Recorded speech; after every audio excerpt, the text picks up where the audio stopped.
Bismillahirrahmanirrahim.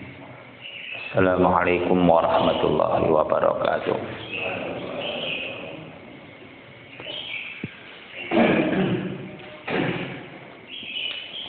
Innal hamdalillah nahmaduhu wa nasta'inuhu wa nastaghfiruh wa na'udzu billahi min shururi anfusina wa min sayyiati a'malina may yahdihillahu fala mudilla lahu wa may yudlilhu fala hadiya lahu. Asyhadu an la ilaha illallah wa asyhadu anna Muhammadan abduhu wa rasuluh. Allahumma salli ala Muhammad wa ala ali Muhammad wa ala alihi wa sahbihi ajma'in. Amma ba'du. Para rawuh sedaya, alhamdulillah pada pagi hari ini kita bisa bertemu kembali di majelis yang penuh berkah ini. Semoga Allah senantiasa memberikan pertolongannya kepada kita semua sehingga kita tetap senantiasa istiqomah menjalankan ketaatan kepadanya serta ikhlas beribadah hanya mengharap ridhonya semata. Salawat serta salam mudah-mudahan senantiasa tetap tercurahkan kepada junjungan kita Nabi besar Muhammad sallallahu alaihi wasallam. Amin ya rabbal alamin. Para jamaah, kita lanjutkan kajian kita pada ayat berapa kemarin? 16.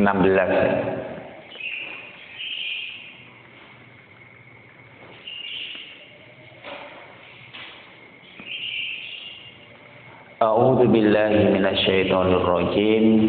Bismillahirrahmanirrahim. Huwallazi ja'ala lakumul arda dzalula. Dialah yang menjadikan bumi itu mudah bagi kamu.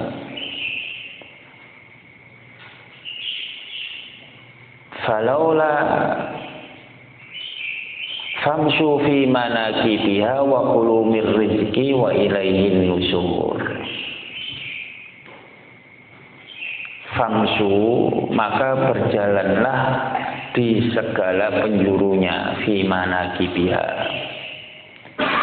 Wa kulu mir rizqihi, dan makanlah sebagian dari rizkinya. Wa ilaihin nusyur, dan hanya kepadanya lah kamu dibangkitkan setelah kematian.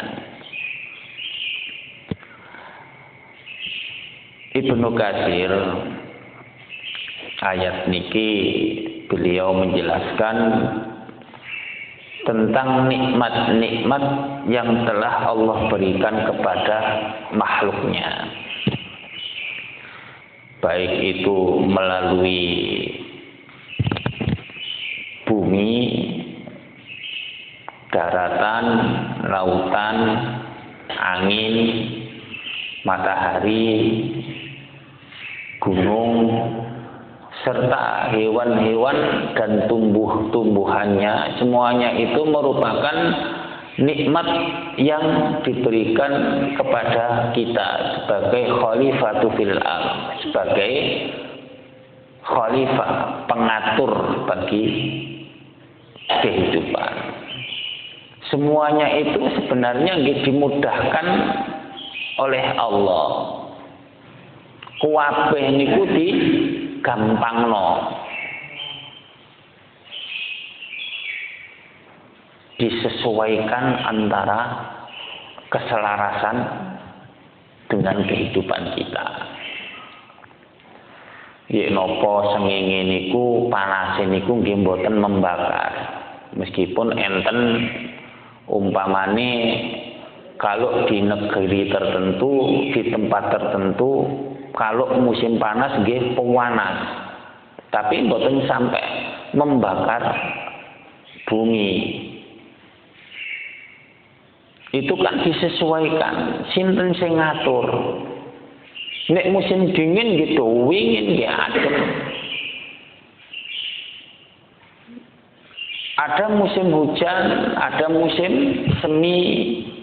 Itu semua adalah aturan-aturan yang disesuaikan dengan kondisi manusia. Sekali lagi, sinten sing ngatur koyok ngeten iki. Sekali lagi, kita harus berpikir, lah koyo kok serasi urip nduk dunia ini. Kenapa kok tidak bertabrakan? Kenapa kok tidak saling berbenturan? Jadi semuanya itu diatur oleh Allah secara serasi. Yang bisa kita lihat saja, bisa kita renungi. Tapi kebanyakan manusia itu tidak menyadari bahwa sesungguhnya keserasian yang diberikan oleh Allah, yang ditampakkan oleh Allah kepada kita itu jarang sekali kita renungi. Padahal kita itu dikengken untuk mentadaburi ayat-ayat Allah. Banyak-banyak kita itu merenungi ayat-ayat Allah, sehingga semakin kita merenungi dan memahami alangkah serasinya kehidupan dunia ini, tentu kita akan semakin bersyukur atas nikmat Allah tersebut. Ibnu Katsir kemudian menjelaskan, huwallazi ja'ala lakumul ardha dalulan. Berjalanlah kalian kemanapun yang kamu kehendaki di berbagai kawasannya. Maksud ini nggih arang-arang niku mlaku-mlaku ngoten nggih, tamasya. Mboten napa-napa, fantasyiru fil ard. Melampah-melampah ke mana-mana kalau punya yotro ya. Kalau punya uang gak kena miroy arang-arang nang pundi ngoten Amerika nang Mekah. Kalau Mekah kan memang kita disunahkan dan diwajibkan ya kalau bagi yang mampu. Jadi ya, kadang-kadang kita itu pergilah ke suatu tempat, barangkali perlu rihlah ke gunung, nang pacet mriko, atau nang gunung pundi niku sing didamel melampah-melampah. Tidak hanya sekedar melaku-melaku delek seneng-seneng mawon boten, enggak hanya sekedar rekreasi, nek rekreasi ya akeh tunggale. Di situ kita itu bisa melihat kekuasaan Allah yang luar biasa. Deloken gunung niku ya napa? Mriki kan bagaimana kita bisa melihat gunung itu sedemikian kokohnya dipancangkan di muka bumi. Di gunung itu juga banyak sekali tumbuh-tumbuhan. Wit-witan itu kawada. Sak kewan-kewan pisan nggih kadang nggih enten, mulai hewan semut sampai macan niku enten sedaya. Sampai ulo-ulo nggih enten sedaya. Ini merupakan kehidupan alami, ayat-ayat kauniyah Allah yang sebenarnya kalau manusia kita gunakan akal kita untuk berpikir, tentu bisa untuk mendapati yang kaitannya dengan kekuasaan Allah itu. Di sini tidak hanya sekedar itu juga, tapi fantasiru fil ard. Sampeyan itu melaku nang kono. Ya kadang-kadang sampeyan itu delokon ya apa wong iku akeh sing berniaga. Enten sing mencari mata pencaharian. Kebiasaan orang-orang Arab itu kalau mereka bisnis kan dagang dari Mekah ke Sam, kemudian balik lagi. Itu kan dimudahkan oleh Allah bagaimana orang-orang itu bisa berniaga, bagaimana orang-orang itu bisa berbisnis, berangkat dengan keyakinan kepada Allah, kemudian pulang dengan membawa hasil. Jadi gini-gini ini ya, semuanya itu ya diatur oleh Allah. Diatur oleh Allah. Allah lah yang memudahkan semua itu terjadi. Kalau tidak dimudahkan oleh Allah, tidak mungkin. Wa kulu min rizqihi, dan makanlah sebagian dari rizkinya. Makan sebagian dari rizkinya. Ini merupakan karunia Allah. Karena memang kita diberi rezeki oleh Allah. Kita dipanci rezekinya oleh Allah. Rasulullah Shallallahu Alaihi Wasallam mengenai perkara yang kaitannya dengan tawakal nih, beliau bersabda, "Lau annakum tatawakkaluna 'alallahi haqqa tawakkulihi, la razaqakum kama yarzuqut tayr, taghdu khimason wa taruhu bitonan." Seandainya kalian itu bertawakal kepada Allah dengan sebenar-benar tawakal, niscaya Dia akan memberimu rezeki sebagaimana Dia memberi rezeki kepada burung. Ya napa burung niku dikasih Allah rezeki. Burung itu pergi di pagi hari dalam keadaan lapar. Jenengan tinggali burung-burung. Pagi hari niku pergi untuk mencari makan. Mari subuh ngeten niki pun berkicau niki, ini burung pundi niki ngoten. Berkicau kemudian dia siap-siap untuk terbang. Terbang kemana? Mencari rezeki. Dalam kondisi lapar. Orang ngerti belek nandi, yang penting aku mengepakkan sayapnya terbang. Pokoknya usaha. Sore-sore balik maneh nang omahe atau ke sarangnya, dia sudah dalam kondisi kenyang. Nek sing duwe anak biasanya nggih, induknya ini mesti membawakan makanan untuk si anak-anak burung tersebut. Ini merupakan perumpamaan ya. Sampean delok burung sing gak duwe pikiran koyok menungso. Dipanci rezekinya itu lewat usaha. Tapi usahanya dia itu yakin bahwa kalau dia usaha itu pasti akan mendapatkan hasil. Yakinnya itu kepada Allah, karena dia tidak bisa memiliki apa-apa. Burung kan tidak memiliki sawah, gitu. Gak memiliki opo-opo sing kaitane karo milike burung itu, kecuali dia hanya berangkat mbuh mi bernandi. Tahu-tahu datang wis kenyang ngoten mawon. Jadi niki kaitane kali keserasian, kaitane kali bahwa rezeki setiap makhluk hidup di muka bumi ini dijamin pasti oleh Allah.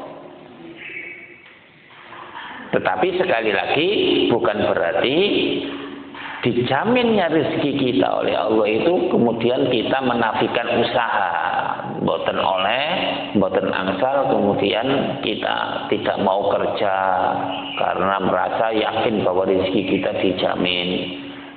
Males-malesan, turu wae, tapi njaluk sugih umpamane. Ini merupakan perkara yang dilarang. Manusia tetap disuruh untuk berusaha, bekerja untuk menafkahi hidupnya dan keluarganya. Itu tugas kita.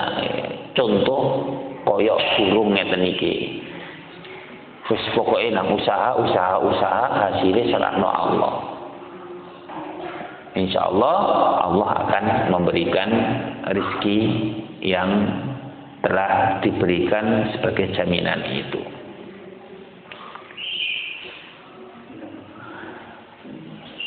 Aamintum man fis sama ayyaksifa bikumul arda fa idza hiya tamur. Ayat pinten iki 16. Apakah kamu merasa aman terhadap Allah yang berkuasa di langit, bahwa Dia akan menjungkir balikkan bumi bersama kamu sehingga dengan tiba-tiba bumi itu berguncang? Ibnu Katsir memiliki menjelaskan bahwa di antara tanda-tanda kasih sayang Allah, rahmat Allah kepada semua makhluknya, itu adalah Allah tidak mengadab manusia. Allah itu tidak mengadab manusia, menyegerakan adab kepada kita semua karena kekafiran manusia. Yang pertama, Allah tidak mengadab kita atau menyiksa kita secara cash karena dosa-dosa dan kemaksiatan kita. Ini merupakan tanda kasih sayang. Tanda kasih sayang. Ya nopo nggih? Nek wong kafir mari ngono langsung diadab. Wong sing berbuat dosa kemudian langsung disiksa. Kes lagi di dunia. Ya tidak ada kehidupan. Wong-wong kafir sak donya iki nggih kuwata, iku wong Cina, negara-negara ateis, ya mungkin ora ono wisan. Nduk ndi-ndi nggih enten. Orang mukmin juga banyak yang melakukan dosa. Kalau seandainya dosa-dosanya yang dia lakukan saat ini dibalas oleh Allah, kita semua ini boten enten sing urip nggonan. Ini merupakan tanda kasih sayang Allah kepada hamba-hambanya. Ditunggu, ditunggu rasa kasih sayang Allah itu menunggu. Wong-wong kafir sampeyan niku nang bali orang aku, mukmin nang aku, percaya nang aku, ditunggu terus. Bahkan di sela-sela ditunggu wong-wong kafir niku nggih dikei rezeki tetep. Nek usaha nggih hasilnya nggih kata sing sukses, kata sing jaya, kata sing sugih, kata sing dadi presiden, kata sing dadi raja, kata sing dadi konglomerat. Dijarno. Allah tetap memberikan tangguh, ditangguhno be menisuk mukmin. Be menisuk mukmin, tapi sik kafir ae. Akhirnya wis dikei kabeh dunya iki, dhek tetep kafir, ya ampun. Diuncalno wae utawa di jeblosno nang laut wae kaya Firaun ngoten. Enten masa-masane. Jadi kita sebagai orang mukmin niku nek umpamane sering berbuat dosa, sering berbuat maksiat, zalim, seneng-seneng fitnah, seneng-seneng adu-adu, wis pokoke masalah-masalah sing kaitane karo dosa lah. Kok dhewek niki isih enak-enak mawon, nyaman-nyaman mawon uripe niku. Niku sing justru harus kita wedeni. Justru yang harus kita takuti itu ketika kita berbuat dosa tapi hidup kita itu nyaman. Itu mateni niku nggih moro-moro di enteki ngoten mawon. Kaya koron ngoten. Jadi kalau kita berbuat dosa niku lekas istighfar. Cepet-cepet memperbanyak istighfar. Mugi-mugi ya Allah niku mengampuni dosa-dosa dhewek niki. Sehingga seandainya pun Allah itu mentakdirkan kita kena musibah, kita dicabut nyawa kita, kita dalam kondisi meminta ampun, memohon ampun, dan dalam kondisi kita nanti tetap beriman dan istiqomah dengan ketaatan. Niki yang harus jadi renungan ya. Karena yub'atu kullu abdin ala ma mata alaihi. Setiap hamba, setiap manusia itu nanti dibangkitkan oleh Allah menurut ketika dia matinya. Kalau matinya dalam keadaan mukmin ya dibangkitkan dalam keadaan mukmin. Dalam keadaan beramal ya nanti dibangkitkan dalam keadaan beramal dan taat. Dan naudzubillah ketika kita dimatikan oleh Allah dalam kondisi bermaksiat, ya nanti dibangkitkan oleh Allah dalam kondisi maksiat.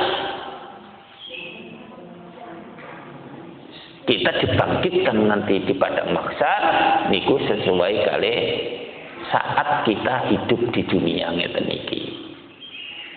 Maka niku nggih kita mohon kepada Allah, berdoa dumateng Allah supados kita itu matinya dalam kondisi mukmin, dalam kondisi beramal taat.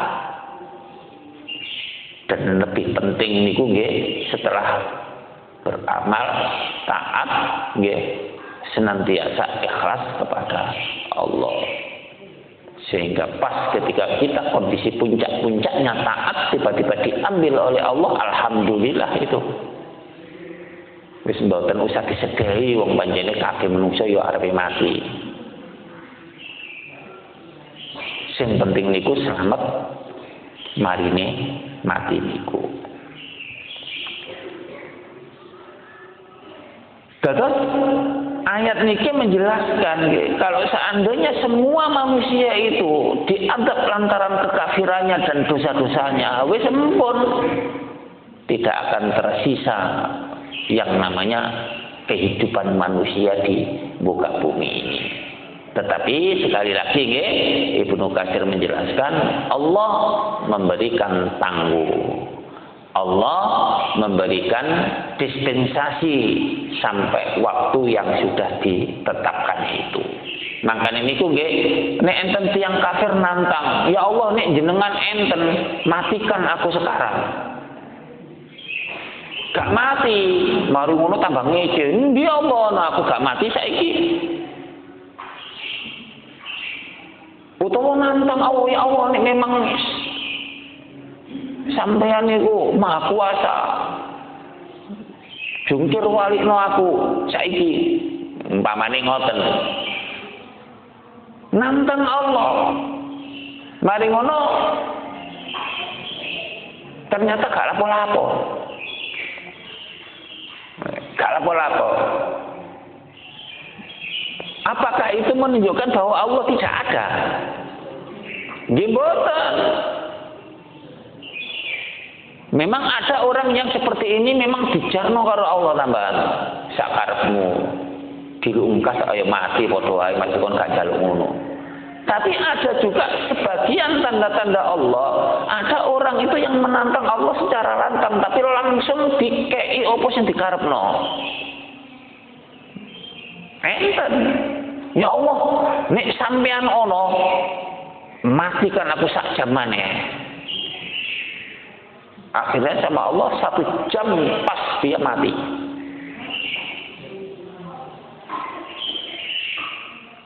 Jadi ngeten-ngeten iki merupakan perkara yang nyata, nyata.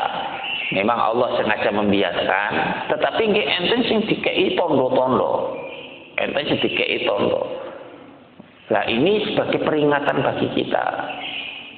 Sebagai renungan, cek gak wong iku saenake dhewe. Cek gak tiang-tiang kafir niku nggih memperturutkan hawa nafsunya itu semaunya sendiri karena memang terbatas sebenarnya, ngoten lho. Terbatas kehidupan ini. Masya sak bejat-bejate wong, sak koyo dajal-dajale dajal, ya tetep wae nggih enten batase.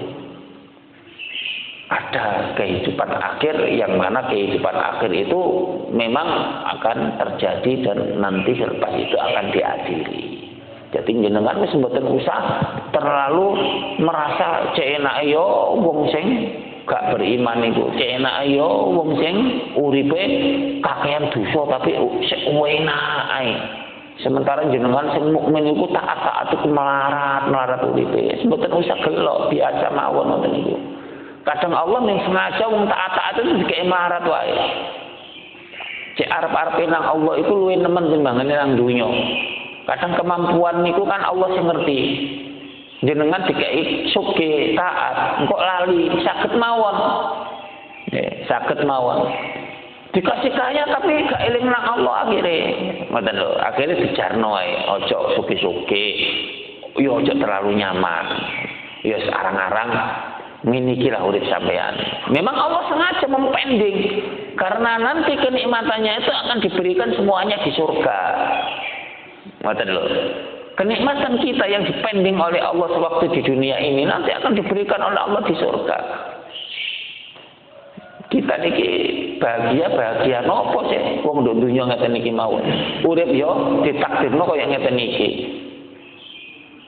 Mesti ngeten iki kan nggih biasa-biasa mawon uripe ngoten lho. Ora kaya Raja Fir'aun, ora kaya Qarun, ora kaya Raja Sulaiman, kan gak kaya Raja Salman, gak kaya presiden-presiden sing gajine triliunan miliaran iku. Memang Allah memending. Apakah Allah ndak mampu jenengan didadekno kaya Raja Salman ngono duwe triliunan nggih sak mampu mawon.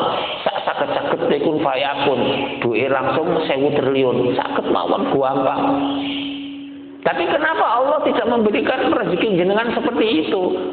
Ya karena untuk perkara yang bermanfaat untuk diri kita sendiri. Ya, bermanfaat untuk diri kita. Memang pertama dipending kesenangan kita. Memang kesenangan kita tidak di dunia. Yang kedua, bisa jadi kalau kita dikasih uang banyak, kita justru lupa kepada Allah yang itu membahayakan kehidupan kita. Wis jenengan karek pilih mawon. Dadi hikmah niku ngoten lho maksude. Jenengan milih mawon mlebu swarga utawa mlebu neraka. Sampeyan tak kei dhuwit sak triliun tapi mlebu neraka gelem ta ora? Wis ngoten mawon nek gelem nggih monggo. Kaya wong-wong kae niku. Dikongkon kei dhuwit sak triliun ya wis langsung dadi mlebu neraka akhire. Tapi tingkah polahe nduk dunya ya ora karu-karuan. Terus niki hidup niki ngeten niki nggih. Hidup niki ngeten niki dan itulah pilihan. Jenengan nek mboten kepengin dadi tiyang mukmin, nggih monggo mboten enten napa-napa nek. Wes aku kepengin bebas wae, kepengin nglakoni dosa, kepengin gak ono larangan-larangan sing kaitan karo agama. Wah, gak enak kabeh urip iki. Pemane ngoten nggih monggo silakan. Tapi toh nggih mati juga, tuwa juga masih gak mati nom. Loro-loron gitu ya. Sama ngoten lho. Sama kehidupan ini. Tetapi ingat nggih, kehidupan itu sama di dunia, tetapi tidak sama nanti di akhirat. Kanggone wong mukmin dan beramal soleh beda nasibe mangke. Beda. Orang kafir berada di neraka yang menyala-nyala, wis saklawase tersiksa, kita berada di kesenangan sing saklawase juga seneng. Wis pikiran sing waras, ngeten iki nggih waras, nek pikirane saged ngeten. Hanya wis karek monggo bersabar-sabar mawon sampai akhir hayat kita. Mbuh kapan iku? Kaya yo kabeh yo dilungkas nggih. Mboten enten sing isih 100 tahun ngoten mboten ngira, pemane 1000 tahun. Walaqad kadzdzabal ladzina min qablihim fa kaifa kana nakir. Dan sesungguhnya orang-orang yang sebelum mereka telah mendustakan rasul-rasulnya, maka alangkah hebatnya kemurkaanku. Umat-umat sadurunge Kanjeng Nabi, generasi-generasi masa silam niku nggih kuatah sing mendustakan ayat-ayat Allah niku. Keingkaran mereka itu kan sudah nyata, tetapi mereka tetap hidup sampai batas waktu yang sudah ditetapkan. Sampai datang waktu kemudian dijungkir balikkan. Dari masa ke masa sampailah ke masa kita saat ini. Itu sudah berapa tahun? Sudah ke zaman Nabi Adam itu 6.600 tahun kita. Gila. 6.600-an tahun lebih menurut ahli sejarah. ke Nabi Nuh 1800-an, 1080-an. Nabi Nuh ke Nabi Ibrahim itu sekitar 500-an berapa begitu. Sampai ke Nabi kita itu 6.000-an tahun, 6.600 tahun. Ya begitulah memang manusia, wakeh sing ingkar. Dan kita bisa lihat orang-orang yang ingkar itu dalam catatan sejarah. Yek nopo nasibe tiang-tiang sing kafir, yek nopo nasibe wong-wong LGBT iku, yek nopo nasibe tiang-tiang sing koyok model Fir'aun, yek nopo nasibe tiang-tiang sing model koyok Korun, yek nopo nasibe tiang-tiang sing model koyok Haman. Sakniki teng dunya niki enten napa mboten? Model yang kayak ngene kan kasasian. Ya nopo model tiang model koyo ngeten sakniki enten Ferdi Sambo nggih. Enten niko wis contoh-contoh lah sing ketok. Niku nggih padha mawon koyo biyen, bahkan biyen niku luwih nemen. Akhirnya kan nggih padha-padha tinggal namanya saja. Ya wis karek akhire kok dibangkitkan oleh Allah dan dihukum dengan hukuman yang pedih. Awalam yaro ila tayri fawqahum safati wa yaqbilun. Dan apakah mereka tidak memperhatikan burung-burung yang mengembangkan dan mengatupkan sayapnya? Ma yumsikuhunna illar rahman. Tidak ada yang menahannya di udara selain yang Maha Pemurah. Innahu bikulli syai'in basir. Sesungguhnya Dia melihat segala sesuatu. Maksudnya ini ada kalanya burung itu mengembangkan sayapnya di udara dan ada kalanya mengatupkan. Maksudnya ngoten menurut Ibnu Katsir. Ini burung terbang kan jelas mengepakkan sayapnya mengatupkan di udara. Nah, sinten sing saged nahan burung bisa mengatupkan dan mengepakkan sayap? Nggih tentu Allah. Kok gak mengatup mawon terus marung nublek ngoten. Utawa menapa mengibarkan sayapnya mari ngono mboten saged mudhun. Soalnya angine ngebes umpamane. Jadi fleksibel. Bayangkan teng mriki nggih sekedar burung yang kita lihat setiap hari niku terbang. Kita tidak pernah berpikir kerana siapa ya yang membuat burung itu bisa mengepakkan sayapnya. Kepat-kepat buanter ngoten. Siapa yang bisa menahan? Siapa yang bisa memberhentikan? Kenapa kok burung bisa terbang? Lah kok iso ngoten niku? Niki Allah memerintahkan kita untuk berpikir. Padahal hanya sekedar sekelas burung mawon. Enten kathah burung-burung tapi kita nggak pernah memikirkan bagaimana kekuasaan Allah tentang masalah burung ini. Mengepakkan sayap, mengatupkan sayap itu pergi mencari rezeki kan. Apa yang dilakukan burung? Apakah hanya sekedar terbang kemudian jadi hiasan langit ngoten dhewek ndelok ngono waduh cek apike rek ono langit mesti ono burung. Nah, biasalah ngoten. Makane lukisan niku ngoten niku. Ono langit baru ngono dikek burung-burung. Lah burung-burung niki apa gunanya hanya sekedar hiasan ngoten mawon. Mboten teng Al-Qur'an iki dijadikan sebagai renungan, dijadikan sebagai renungan kanggene tiang-tiang sing mukmin niku. Deloken burung iku. Sapa sing memudahkan burung iku terbang.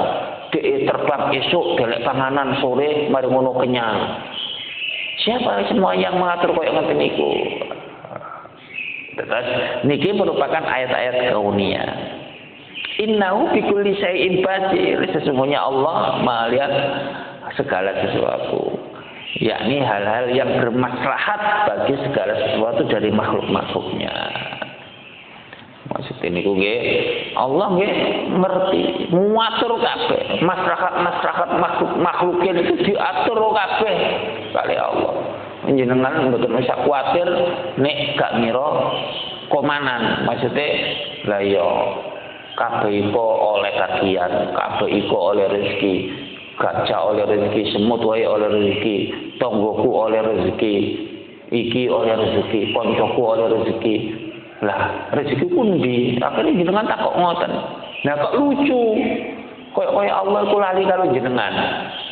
Napa malah jenengan gak duwe dhewe, kok istilahnya nggih, kere dhewe, wong gembel dhewe. Lah kok lucu jenengan? Ya itu ya memang karunia Allah, masih jenengan gembel ya diatur Allah, masih jenengan miskin ya diatur Allah, sugih ya diatur Allah, ngoten lho maksudnya. Dadi yakin mawon ngonan.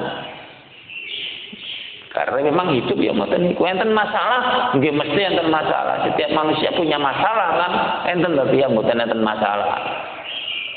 Punya masalah yang besar dan berat, kita mohon kepada Allah agar diselesaikan. Allah ya tahu kok kita. Ya. Allah ngerti kita itu hidup. Wong Dia yang menghidupkan. Yo ngekei rezeki juga.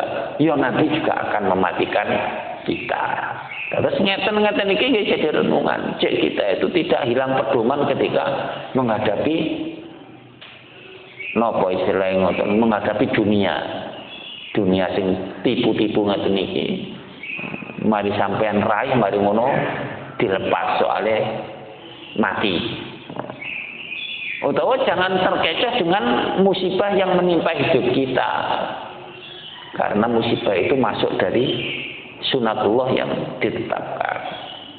Yakin mawon nek tiyang mukmin itu mesti enten jalan keluar. Terus maslahat ya, sekali lagi kita harus yakin Allah mengatur kehidupan kita. Wis jenengan nek mboten saged ndelok liya-liyane, ndeloken awak kita dhewe. Yakin bahwa kita ini nggih urip ngene iki ya memang wis diatur Allah. Yakin jenengan mboten usah ragu. 04 nih sampai jam 5 ta niki. Biasa ya. Nggih.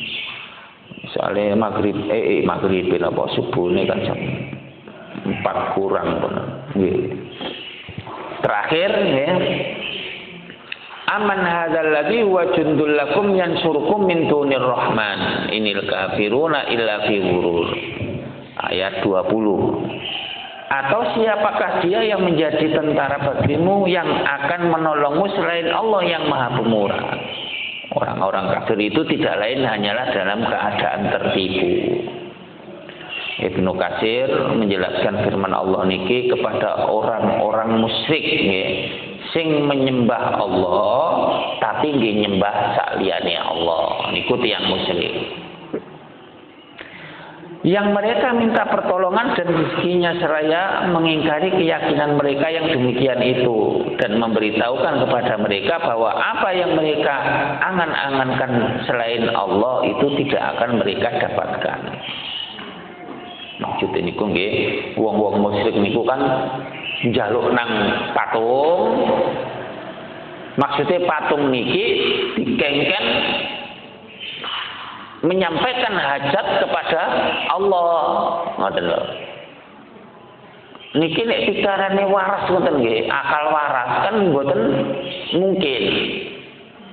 Wis ngerti patung yo digawe dhewe, yo diemplek-emplek dhewe, didele-dele dhewe, mari ngono dikeki panganan dhewe, pangane kadang dipangan dhewe. Tapi dikongkon nyampekno hajat kebutuhane mereka kok pada Allah, gak nyambung blas. Yakin nek patung iki yo Tuhan maksudnya punya kekuatan, punya kuasa, mbau reksa lah, opo lah ngoten. Jadi menyampaikan hajat keperluan ini masuk musyrik. Hati-hati ya. Jangan kita menjadikan wasilah selain Allah. Nek pancene kita punya hajat keperluan, ya mestine langsung teng Allah. Ngoten lho. Niki waras jenenge. Kita langsung menghadap kepada Allah. Ya Allah, saya punya hajat keperluan, saya punya permintaan, saya punya kepinginan, bla bla bla bla bla. Sampaikan kepada Allah. Banyak cara kita menyampaikan keinginan kita kepada Allah lewat sholat, lewat doa, diselingi zikir, dan banyak bisa kita langsung meminta kepada Allah, terutama waktu-waktu yang mustajab itu mintalah kepada Allah. Terus tiang mukmin niku atine ngoten niku resik, mboten ternoda dengan kemusyrikan yang dilakukan oleh orang-orang jahiliyah. Para sedaya, niki mawon yang patut untuk kita renungi bersama pada surat Al-Mulk nggih, sekarang sampai ayat ke-20. Mudah-mudahan apa yang kita renungi bersama ini bisa membuat kita istiqomah nggih, istiqomah kepada Allah, taat kepada Allah sedikit-sedikit tapi setiap hari. Jadikan rutinitas ketaatan itu adalah aktivitas kita. Ini sing penting. Yo ndak perlu akeh, gak perlu mesti nesungi nduk masjidnya ten mawon nggih mboten. Semuanya aktivitas itu kita jadikan kepada Allah, itu pun sudah sama. Mudah-mudahan bermanfaat. Kurang lebihnya saya mohon maaf. Aqulu qouli hadza wa astaghfiru innahu huwal ghafurur rahim. Assalamualaikum warahmatullahi wabarakatuh.